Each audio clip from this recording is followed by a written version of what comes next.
பாக பிரிவினை நடக்குது.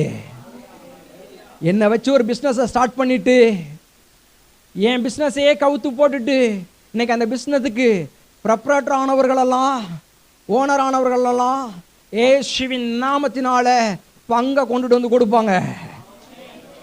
ஆமென், ஆமென், ஆமென், ஆமென், ஹல்லேலூயா.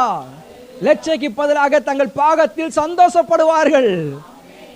இத்தனை வருஷமா வச்சிருந்ததெல்லாம் இது உனக்கு சேர வேண்டியது, வச்சுக்கிட்டு என்னால் தூங்க முடியல, வச்சுக்கிட்டு என்னால் நிம்மதியாக இருக்க முடியல, என்னதான் நான் நல்லா சாப்பிட்டாலும், இன்னைக்கு நல்ல விலை உயர்ந்த வஸ்திரத்தை உடுத்தியிருந்தாலும், விலை உயர்ந்த வாகனமாக வாழ்ந்தாலும், விலை உயர்ந்த வீடுகளில் குடியிருந்தாலும், நான் பெரிய வாழ்க்கை வாழ்ந்தாலும் உனக்கு சேர வேண்டியதை சேராம செலுத்தாதனால நான் நிம்மதியாக இதெல்லாம் அனுபவிக்க முடியலன்னு கொண்டு வந்து கொடுத்துட்டு